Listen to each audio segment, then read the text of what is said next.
তেজ দেহতে বয় মূলাৰ দেশৰে গাভৰু মই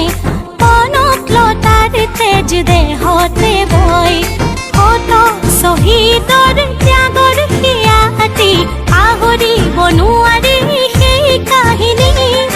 শত শ্বহীদৰ ত্যাগৰ সিয়াতি পাহৰিব নোৱাৰি সেই কাহিনী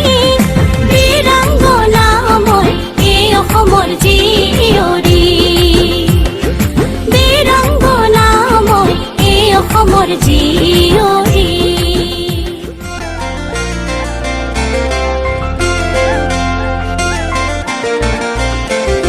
শংকৰে সিঁচিলে নামৰে কঠীয়া চিৰদিন হৈ ৰম